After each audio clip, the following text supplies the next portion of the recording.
أعوذ بالله من الشيطان الرجيم. بسم الله الرحمن الرحيم. الحمد لله الذي أنزل على عبده الكتاب ولم يجعل له عوجا قيما لينذر بأسا شديدا من لدنه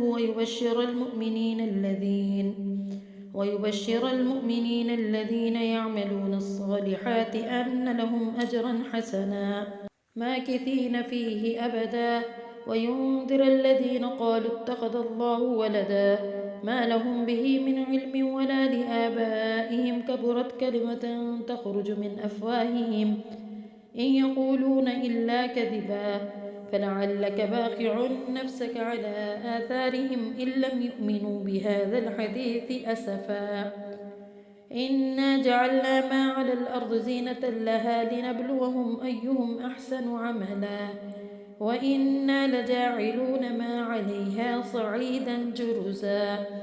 أم حسبت أن أصحاب الكهف والرقيم كانوا من آياتنا عجبا إذ أبى الفتية إلى الكهف فقالوا ربنا آتنا من لدنك رحمة وهيئ لنا من أمرنا رشدا فضربنا على آذانهم في الكهف سنين عددا ثم بعثناهم لنعلم أي الحزبين أحصى لما لبثوا أمدا نحن نقص عليك نبأهم بالحق إنهم فتية آمنوا بربهم وزدناهم هدى وربطنا على قلوبهم إذ قاموا فقالوا ربنا رب السماوات والأرض لن ندعو من دونه إذا إلها لقد قلنا إذا شططا هؤلاء قوم اتخذوا من دونه آلهة لولا يأتون عليهم بسلطان بين فمن أظلم ممن افترى على الله كذبا وإذ اعتزلتموهم وما يعبدون إلا الله فأووا إلى الكهف ينشر لكم ربكم من رحمته ويهيئ لكم من أمركم مرفقا وترى الشمس إذا طلعت تزاور عن كهفهم ذات اليمين وإذا غربت تقرضهم ذات الشمال وهم في فجوة منه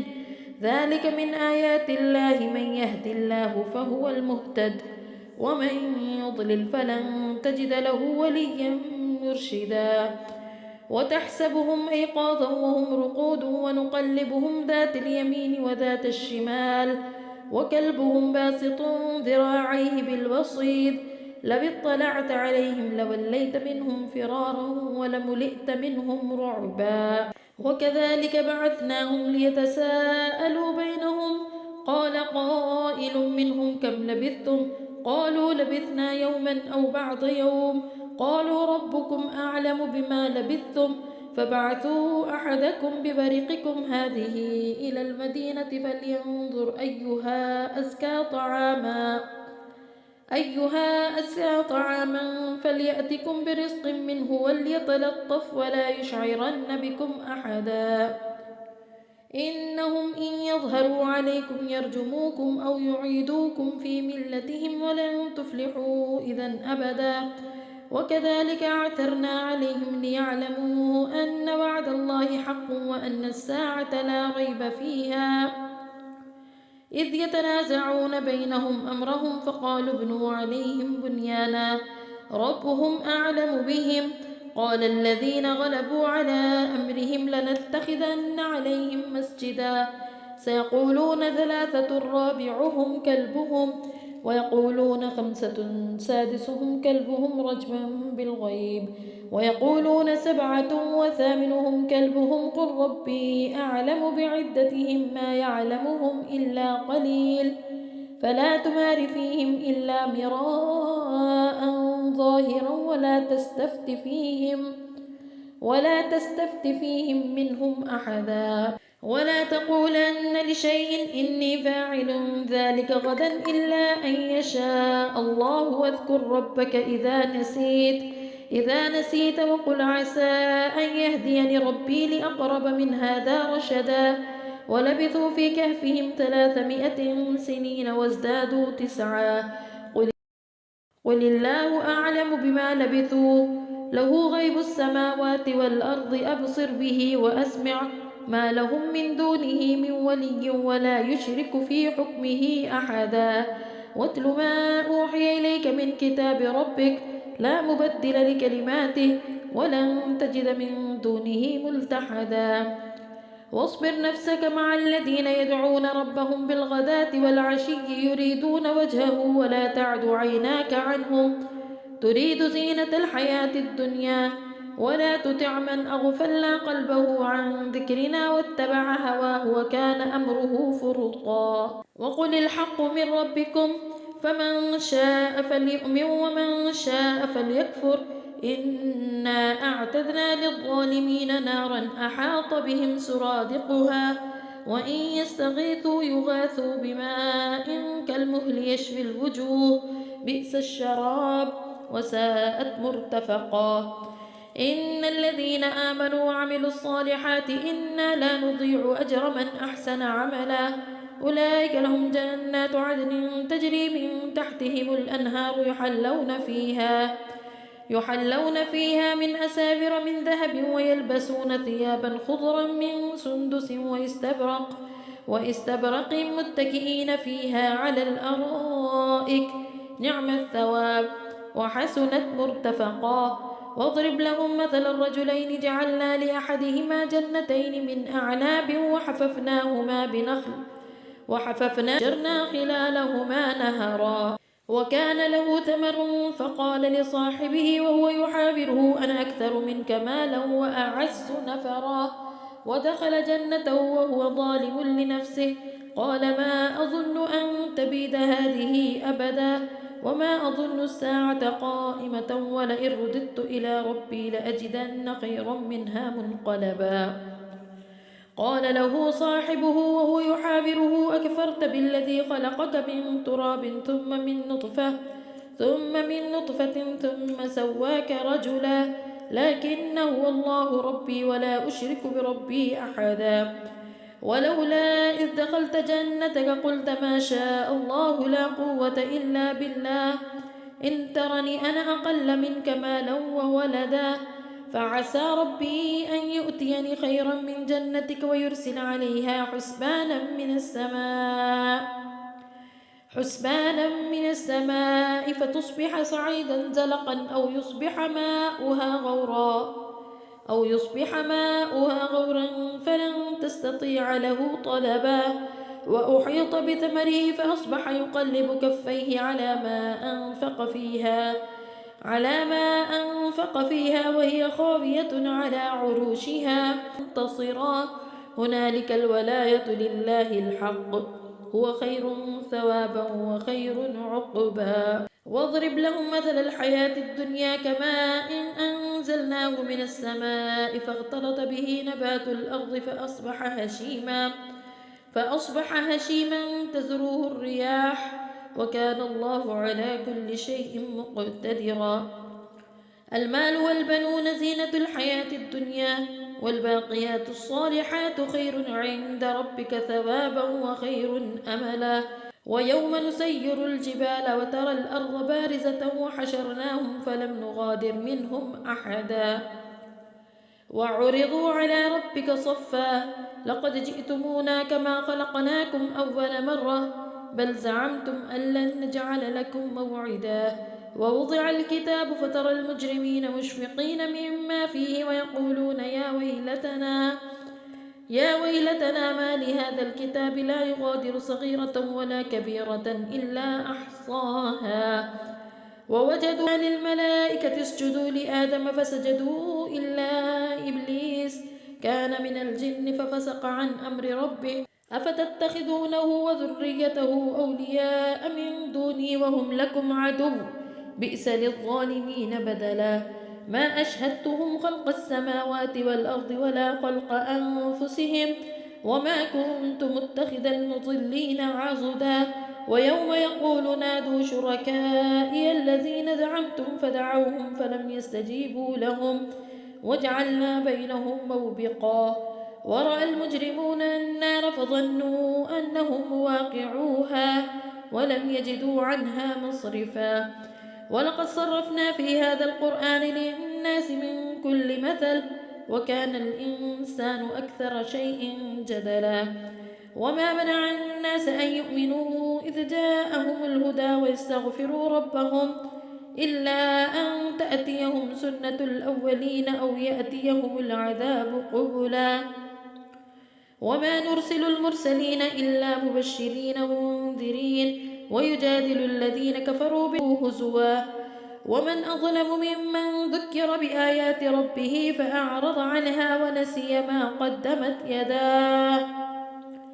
إنا جعلنا على وتلك القرى أهلكناهم لما ظلموا وجعلنا لمهلكهم موعدا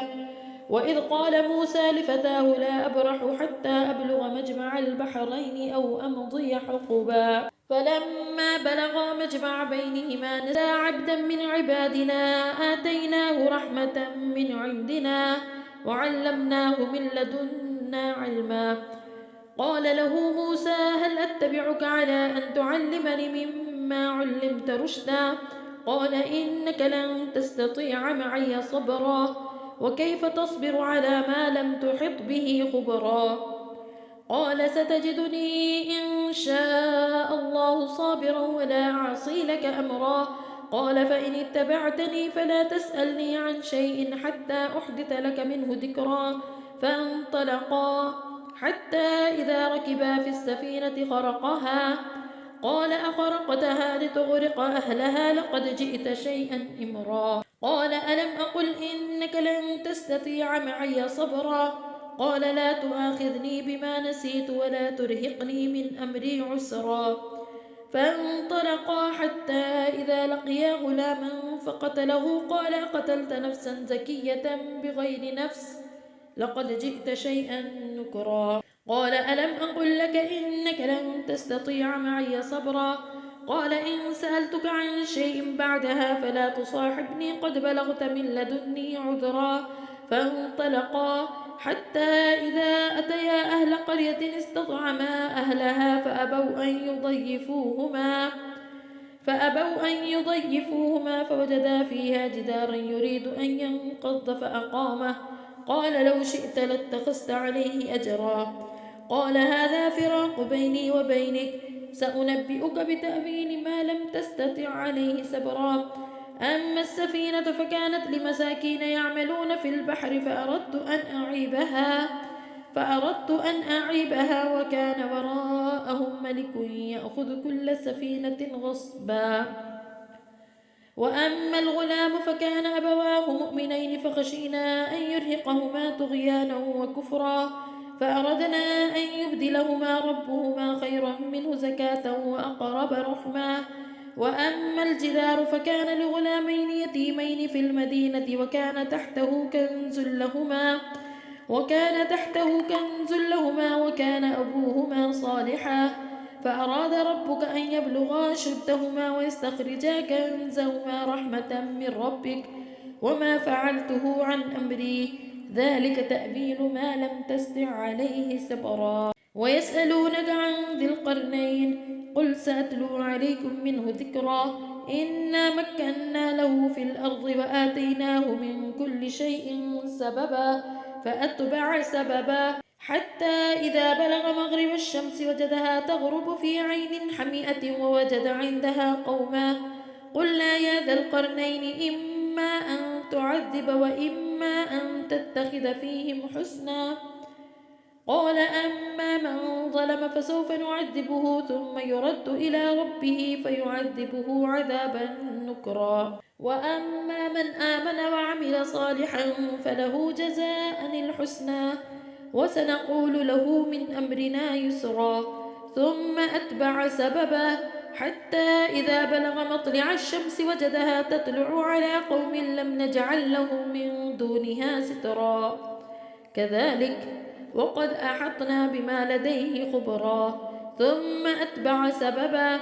حتى إذا بلغ بين السدين وجد من دونهما قوما لا يكادون يفقهون قولا قالوا يا ذا القرنين إن يأجوج ومأجوج مفسدون في الأرض فهل نجعل لك خرجا على أن تجعل بيننا وبينهم سدا قال ما مكنني فيه ربي خير فأعينوني بقوة أجعل بينكم وبينهم ردما آتوني زبر الحديد حتى إذا ساوى بين الصدفين قال انفخوا حتى إذا جعله نارا قال آتوني أفرغ عليه قطرا فما استطاعوا أن يظهروه وما استطاعوا له نقبا قال هذا رحمة من ربي فإذا جاء وعد ربي جعله دكاء وكان وعد ربي حقا وتركنا بعضهم يومئذ يموج في بعض ونفخ في الصور فجمعناهم جمعا وعرضنا جهنم يومئذ للكافرين عرضا الذين كانت أعينهم في غطاء عن ذكري وكانوا لا يستطيعون سمعا أفحسب الذين كفروا أن يتخذوا عبادي من دوني أولياء إنا أعتدنا جهنم للكافرين نزلا قل هل ننبئكم بالأخسرين أعمالا الذين ضل سعيهم في الحياة الدنيا وهم يحسبون أنهم يحسنون صنعا أولئك الذين كفروا بآيات ربهم ولقائه فحبطت أعمالهم فلا نقيم لهم يوم القيامة وزنا ذلك جزاؤهم جهنم بما كفروا واتخذوا آياتي ورسلي هزوا إن الذين آمنوا وعملوا الصالحات كانت لهم جنات الفردوس نزلا خالدين فيها لا يبغون عنها حبلا قل لو كان البحر مدادا لكلمات ربي لنفذ البحر قبل أن تنفذ كلمات ربي ولو جئنا بمثله مددا قل إنما أنا بشر مثلكم يوحى إلي أنما